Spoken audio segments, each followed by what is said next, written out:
Everybody, I'm Shay, and welcome to Angelz Insight, Wings and Wisdom, live from the Media Hub on riotradio.ca. I'm a little nervous today, so bear with me. I feel like my voice is a little shaky. But to just get started, Angelz Insight is all about growth, healing, unfiltered honesty, and it's a space I wanted to create for real conversations and deeper understanding. I want it to be a really messy middle of becoming who you are meant to be. I want to talk about insecurities, being successful and becoming successful, and learning to live your authentic truth in your life. Every week, we are going to be exploring personal stories that carry very powerful lessons. So we will dive into the experiences of people who are in transition in their life, trying to make sense of who they are. And this can be whether you're in school or switching careers or healing from your past or even just trying to stay afloat. This is what this show is going to be. And so today's episode is called Young, Tired, and Trying. And I wanted to get personal with everybody today, considering this is my first show. And I wanted to talk about my own struggles, burnout, purpose, and learning how to take care of yourself, all while chasing your goals. I'll be sharing my own story between moving from different countries back and forth, finding my roots, to discovering, college and becoming a journalism student, and then even rebuilding myself after feeling really broken and lost due to financial constraints and other things like that. So to get started, I'm just going to say for myself, I'm Canadian. I was born in Canada, lived here until I was about the age of 9 or 10. My father is Afro-Panamanian. He lived there his entire life, then moved here, got with my mother, who's Canadian. And, I moved to Panama sometime in 2012, and so I would have been 9 or 10, and I knew nothing about the country, the language, anything. My father never taught me anything about where our culture was and where we were from. And not speaking Spanish was really, really difficult. I was thrown into a full Spanish school. It was a huge culture shock.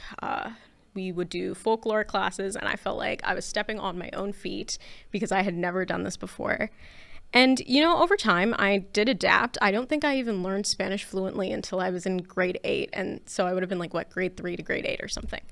And it was really, really difficult. My mother, who knew nothing of Spanish as well, she would stay up with me every single night up until 3 a.m. in the morning for us to study. And I swear I had this Tom Sawyer book that was fully in Spanish, and we were using Google Translate to translate every single line. And it was a really tough time. I swear everything I knew about Spanish in that time being was memorizing it and not so much understanding it.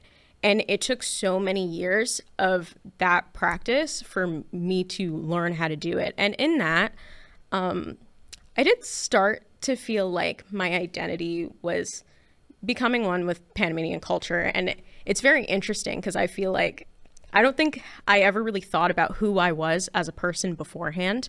I never looked at myself and was like, oh, I'm the epitome of a Canadian or of a Panamanian or anything like that. It was just, I guess I never really thought about the mixed experience, because I am a biracial individual, right? And I never thought about, oh, here's what my mom does. This is what my mom is. She's Italian, right? And then I look at my dad and I go, oh, he's the epitome of Panamanian. When you take him to Panama, he's on the beach, he's listening to the music, he's having a great time.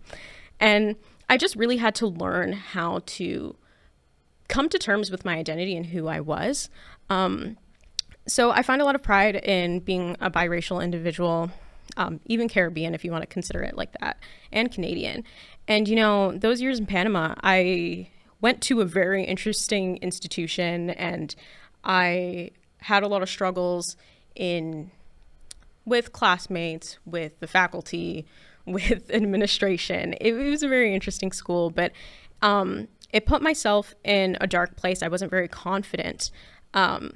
And I really wanted to make something of myself, which is where I am now. So at 19, I did make the decision to come back to Canada with my older sister to really build a future for ourselves. There wasn't much program variety in Panama. I would say Most of the programs were usually about becoming a doctor. It was all in the medical field or in going into business or marketing. And honestly, I was a great student in my marketing classes, but it just wasn't what I wanted to do with my life afterwards. But then again, I still had no idea what I wanted to do with myself after high school. And I think that was really tough. My sister was about to hit 30 as well. She didn't know what she wanted to do. Moving to Panama somewhat derailed our progress with schooling, especially for her. And, coming here really opened doors for her to explore different programs, and that's what she's doing now. And I'm so grateful for that. So we didn't have much, but there was a general vision and we had each other, and I'm super grateful for being here. So like I said, after high school, I genuinely had no idea what I wanted to do with myself. I felt stuck. A lot of time I used to describe living in Panama as feeling like I was living in a little box because it's so small and there's not as much to do if you don't have the funds. And, my entire life, I was very sheltered, I feel like. I didn't do much with myself. So when I moved back to Canada, I was trying to find different things to do and what brought me enjoyment. In Panama, we wear uniforms too, so I didn't even have a sense of style. I still don't. And I don't know, it's really funny because when I started applying, when I started thinking about college and university, I'm gonna be honest, I really thought there's nothing that I'm gonna be able to do. Like absolutely anything. I said, I'm terrible at math and I'm not putting myself through that in school. And yeah, sure, I like writing, but I'm not much of a creative. For a really good minute, I thought about going into animation. And then through that, I realized I actually hate drawing, although I'm good at it.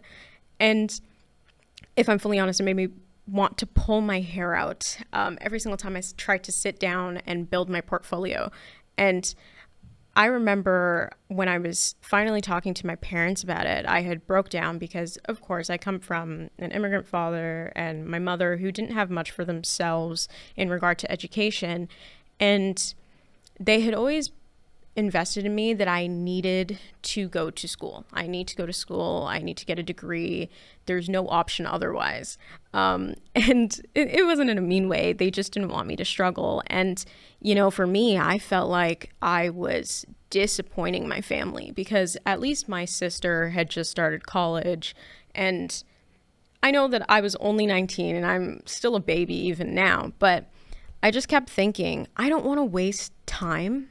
And I tend to be so involved in that idea that I cannot waste time because time is so precious. And I ended up learning that as the years went on.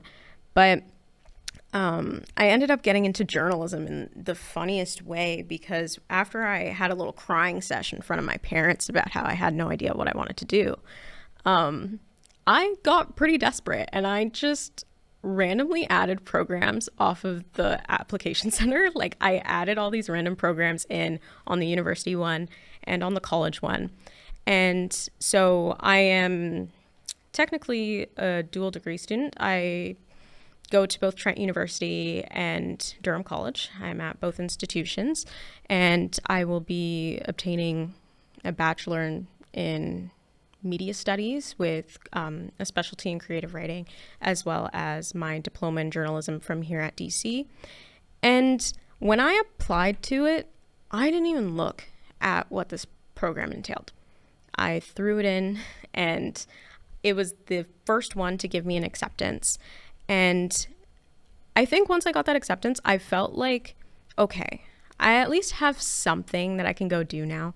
But then I clicked on the program, I read through the entire thing, and I was like, actually, I think this might be the perfect fit because I love pop culture. I also do dabble in serious news. I don't dabble, I actually do a lot of it when I can. But I always liked writing, but I like writing with instruction. I like when I have a professional, a boss telling me exactly what to do. I'm not a creative. And I hate when writing is always associated with being creative. You can be a really strong writer without knowing how to illustrate the perfect image or just, making up a story. I like talking about real things and real people in life. And it just ended up being the perfect thing for me, even though I have stage fright and I was scared to come on camera. And I always thought, yeah, cool, it'd be fun to be in broadcast and be a newscaster, but am I really going to do that? You know what I mean? And I still struggle with that, but I love writing. I love producing, and I ended up loving interviewing. It's so nice to meet people, and it's so nerve-wracking before you go in. And then it always hits you. These are real people. Like, they're not gonna harm you, and it's crazy because I get so intimidated with things, and then it ends up being really, really fun. And so, you know, through all of this, this is a 4-year program, and I pride myself a lot in the fact that I have already completed up to like my 3rd year. I'm almost fully done. So I've only been in the course for 2 years already, and I'm already done my 3-year requirements, and I just have to do 1 last year to be able to graduate. I do know my profs are a little iffy about whether or not I'll be able to do it, but I'm pretty confident and I'm really trying. And I really want to be successful and get through school, and I keep debating whether or not I want to go for a master's, if I want to just throw myself into the field. I'm very ambitious like that, but then it's really funny because the school setting isn't my favorite, so we'll see how that goes. But, you know, like, school is difficult, and if I'm fully honest, when I first started school, almost 3 years ago now, my life completely changed in many, many ways. I faced real burnout immediately when school started. I'm financing my own education for the most part between OSAP, but covering housing might be one of my biggest struggles and expenses ever since I started university. And it's so difficult to stay on top of everything. To start off, I guess, I started university in 2023. During that time, I was mainly at Trent. And I feel like everything caught up to me. Trent is a small campus here in Durham, and there's not a lot of space for you to really be moving around. It's your residence building and then the campus, so classes and the cafeteria. And that's where I was most of the time. So a lot of my time at Trent was between class and eating. And during that time, I really, really struggled with finding work. And mind you, I just came from working full time for an entire year. And I had a little bit of savings, but I didn't really know. I was a little uneducated on how much OSAP really gives. And so I was a little short on what I needed. And I was nonstop worrying about how to fund my education and how to stay in housing, because if I'm fully honest, I think by the middle of that school year, I was owing maybe over $3,000 for my housing charges. So I was terrified. It's really silly because I never asked questions about how that would work. And I ended up having my parents help me out at the time. But it really, really messed with me for a while, because at first it seemed like I couldn't get any help. I wasn't getting approved for student loans just because I didn't have a cosigner. It's a really silly system, but I couldn't get approved for anything. And there's only so much that I could get in bursaries. There's only so much that I can get from OSAP. And I kept putting in requests, and they were like, no, we can't give you any more. And so I was really just falling apart. Because I wasn't moving, because I was eating, I gained quite a bit of weight, and I don't want to really go into detail on that on here, although I do talk about it sometimes on my social media. And, I completely stopped moving. I would bottle my emotions into takeout, and it got to the extent that my hair was falling out. And it's crazy because, if you look at my hair right now, this is 2 years of growth. This is where my hair was when I first started school. And because of it falling out, the back of my hair was looking like it was missing a triangular shape chunk of hair in the back. And nobody told me. I don't know how long I was walking around with that. And it took me looking in a mirror, brushing my hair and seeing it. And I instantly fell apart, because I think between gaining weight and seeing how my appearance changed so drastically, and now my hair is gone, I I completely felt not like myself, and I had to get my hair cut into this like really, really ugly bob, and I hated that so much. And I remember I dyed it. The color wasn't that great, and I'm so glad my hair is now healthy again, because if I had to go through that again, I don't know what I would do with myself. But my confidence was gone. I also started having some health problems. It was mostly high blood pressure at the time. It would spike. And when I would sleep, I swear to God, my heart rate would be sitting at 110 if I got up to just go on less than a 5-minute walk. I could be walking from my residence building to class and my heart rate would spike to 140, 150. For me now to reach that high, I have to be in the gym on a bike pedaling at a high speed. And I couldn't believe that I really pushed my health like that. And I don't know, after that year, I did lose a little bit of weight that year, and that helped the blood pressure problem, but I still wasn't as active as I wanted to be. And over the summer, I think I just got so used to being still in time and not moving that I didn't do any better. I was just eating and eating, and I kept thinking, like, this isn't where I want to be. This isn't what I want to look like. This isn't how I want to act. And so it was really, really sucky, because in that 2024 in August, I swear this might have been a few days after my birthday. And I don't know if it's because of the weight gain or whatever, but I ended up discovering I had a large lump in my breast, and I'm not even playing about it. It's big. It's still there. Sorry for the detail. But I had to get tested for breast cancer, and I was putting it off really, really badly. And I think it's because I was thinking, yeah, it could be cancerous, but I don't have to address that it's cancerous if I don't get it tested, right? And so I kept thinking to myself, I'm not going to go get it tested. And then I mentioned it to my friends when we started at DC in 2024, and they were like, you need to go get it checked out. And I feel like it was just weighing on me so much throughout classes. And then I told some of the faculty members, like I literally broke down about it in front of one of my professors. And I was like, I know I need to get it checked out. I'm about to go get it checked out, but I'm so terrified that it's going to be cancerous, because I'm only, 21? And so like I was absolutely crying, and it was so embarrassing. Like, I'm getting emotional thinking about it because I'm embarrassed at the fact that it even happened. I don't cry in front of people normally, but it just, I really just fell apart. And, I thank God every day. I was cleared. I'm okay. I don't have breast cancer, and I'm super, super grateful for it. But the examination was scary.